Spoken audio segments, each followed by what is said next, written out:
Some of the key ways how ASBL is different is we are asset focused company.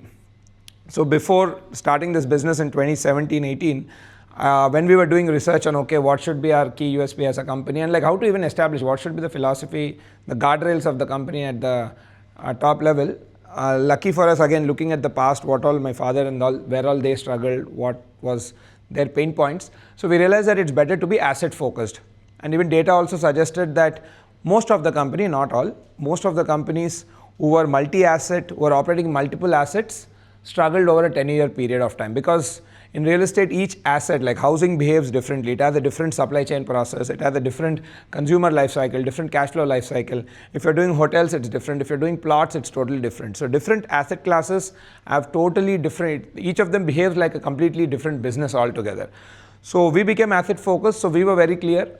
So let's develop expertise in high-rise apartments. So we purely build only apartments, that too high-rise apartments. So we specialize in that category. That's our bread and butter. So that's one key way our ASBL is different from most of our competition. We are asset focused. So now let's get into the Hyderabad growth story. What's happening with Hyderabad? Why is the city growing? Or how is the city poised to do over the next 10 years? What are some of the, how are we sort of competing with other cities, particularly Bangalore, because there's good amount of data available, and Hyderabad, Bangalore and Gurgaon loosely put together can be seen as sister cities, because most of the demographic profile is similar and the sort of job creation which is happening also is roughly somewhere around the same industries. So these three can be put together as three sister cities and can be sort of evaluated from that standpoint. So the image what I'm showing you is the new downtown of Hyderabad, right? I've just made a small video also what we could find on that. But to give you a context, the image what you're seeing, that's the new downtown of Hyderabad, and this particular area is the richest place in entire India, right? India has 813 districts, right? That's what it's divided into.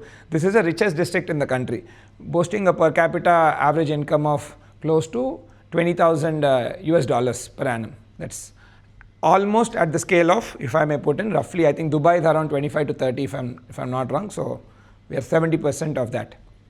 So that's the pace of development which has happened in the last 10 years. Most of that has happened in the last 10 years, right? So in the case of Hyderabad and Telangana in broad, right? So you can see like, you can't imagine Hyderabad without the ORR, right? Most of you would have known. So to give you a little context of what happened with ORR is something which conceptualized 20 years back, around 2000, early 2000s, constructed almost 12 years back. And now majority of the city life is happening around ORR. Without ORR, you cannot imagine the growth story of Hyderabad. You cannot imagine the sort of easiness it has caused to entire living conditions there, right? So it's very important that any city or state keeps working on a 10-year program, right? So if, let's say if we are conceptualizing to build ORR now, we would have been in a very, very big trouble, because we will not be able to handle the scale of development which has happened. So in that line, it's very important for people to see how is the government doing from a 10-year perspective. So in the case of Telangana, now currently they're working on something called RRR, or called Regional Ring Road. So it's essentially twice the size of ORR, so another circumference which will be covering the entire state, right? So ORR is 170 kilometers, RRR is 340 kilometers.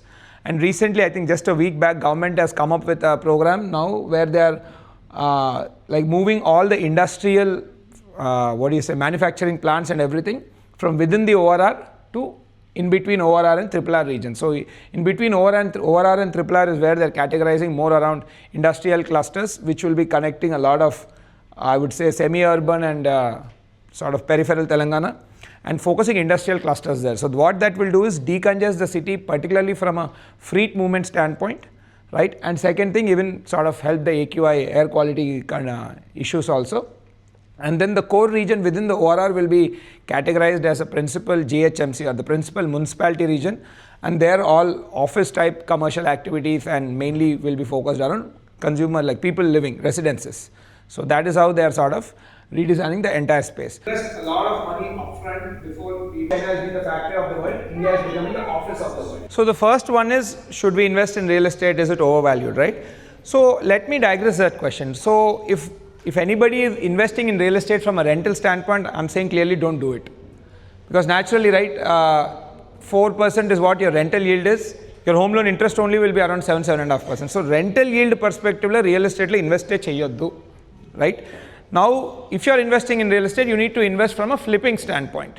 So enter, buy a property, exit in 4 years. If you're not exiting in 4 years, again your return will depreciate. So you need to enter probably when the work starts, after somebody gets a RERA. You can enter even before getting RERA. One, that's law doesn't encourage people to do that, but nevertheless sometimes people do because they might get some more return, but it comes with increased risk. So you can make money only by flipping, and flipping cheyakunda you cannot make money. Flipping low, if it appreciates at 6.5%, you will make that 18%. 18% CAGR on a 4-year period is doubling of money in 4 years, which is extremely competitive return world over. Like for example, averagely, if you look at the mutual funds in our country, let's not take last year has been bad, 5% return, but broadly speaking, the mutual funds give around 12 to 14 to 15% return. This is higher than that. We intended to do, but the market situation was such. Yield is yielding only at around 3.5 to 4%. In 2014, once the state got divided, we got a stable. You had a scheme on interest rate. Can you elaborate on it? Me company paranga like. How do we assess that? So that's not the market now. So that is at the rent. Now with coming to special. To understand, because we belong from Bombay, what is the ratio of percentage? Like make a 5-floor building. Sales team, if you have any particular query, they'll help you out with it.